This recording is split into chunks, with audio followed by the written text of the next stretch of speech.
ಯಾರ್ ಪುಟ್ಟ ನೀನು ಇಲ್ಲೇ ಕೂತ್ಕೊಂಡಿದ್ಯಾ? ಅಣ್ಣ ಅದು ಹೆಂಗಪ್ಪ ಹೇಳಿ ನಾನು ಏನಿಲ್ಲ ಅಣ್ಣ. ಯಾಕೆ ಪುಟ್ಟ ಮನೆಗೆ ಹೋಗಕ್ಕೆ ಭಯ ಆಗ್ತಿದ್ಯಾ? ಬಾ ನಾನೇ ಮನೆ ತನಕ ಡ್ರಾಪ್ ಮಾಡ್ತೀನಿ. ಇಲ್ಲ ಅಣ್ಣ ನಾನು ಹೋಗ್ತೀನಿ ಬಿಡಿ. ಪುಟ್ಟ ಯಾಕೆ ಟೆನ್ಷನ್ ತಗೋತಿದ್ಯಾ? ಇಲ್ಲ ನಿಮ್ಮ ಅಮ್ಮನ ನಂಬರ್ ಕೊಡು, ಫೋನ್ ಮಾಡಿ ಕೊಡ್ತೀನಿ.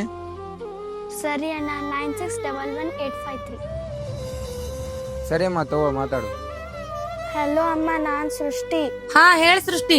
ಅಮ್ಮ ನಾನು ಆಟ ಆಡಕ್ ಹೋಗ್ಬೇಕಂದ್ರೆ ತುಂಬಾನೇ ಹೊಟ್ಟೆ ನೋಯ್ತಿದೆ ಅಮ್ಮ, ತುಂಬಾ ಹೊಟ್ಟೆ ನೋಯ್ತಿದೆ ಅಮ್ಮ. ನಿಮ್ಮಪ್ಪ ನೋಡಿದ್ರೆ ಮನೇಲಿ ಇಲ್ಲಮ್ಮ, ಕೆಲ್ಸಕ್ಕೆ ಹೋದವ್ರು ಇನ್ನ ಬಂದೇ ಇಲ್ಲಮ್ಮ. ನಿನ್ ಪಕ್ಕದಲ್ಲಿ ಯಾರಿದ್ದಾರೇನಮ್ಮ? ಹಾ ಅಮ್ಮ ಸರಿ ಕೊಡ್ತೀನಿ ನೋಡು. ಹಲೋ ಹೇಳಿ ಅಮ್ಮ. ದಯವಿಟ್ಟು ನನ್ ಮಗಳನ್ನ ನನ್ ಮನೆ ಕರ್ಕೊಂಡ್ ಬಾರಪ್ಪ. ಸರಿ ಅಮ್ಮ, ನನಗೂ ಒಬ್ಳು ತಂಗಿ ಇದ್ದಾಳೆ. ನಿಮ್ಮ ಮಗಳ ನಿಮ್ಮ ಮನೆಗೆ ಹುಷಾರಾಗಿ ಕರ್ಕೊಂಡ್ ಬರ್ತೀನಮ್ಮ. ಸರಿ ಪುಟ್ಟ ನೀ ಇಲ್ಲೇ ಇರು, ನಾ ಹೋಗ್ಬಿಟ್ಟು ಬೈಕ್ ತಗೊಂಡ್ಬರ್ತೀನಿ. ಸರಿ ಬಾ ಪುಟ್ಟ ಹೋಗೋಣ. ದಯವಿಟ್ಟು ಹೆಣ್ಮಕ್ಳ ಕಷ್ಟನ ಅರ್ಥ ಮಾಡ್ಕೊಳ್ರಿ, ಮತ್ತು ನಿಮ್ಮ ಕೈಲಾದ್ರೆ ಒಂದು ಚಿಕ್ಕ ಸಹಾಯನ ಮಾಡಿ. ಮತ್ತು ಈ ವಿಡಿಯೋನಾದ್ರೂ ಇಷ್ಟ ಆದರೆ ಲೈಕ್ ಮಾಡಿ, ಶೇರ್ ಮಾಡಿ, ಸಬ್ಸ್ಕ್ರೈಬ್ ಮಾಡಿ, ಮತ್ತು ನಿಮ್ಮ ಅನಿಸಿಕೆ ಏನಿದೆ ಅಂತೇಳಿ ಕಮೆಂಟ್ ಮಾಡಿ.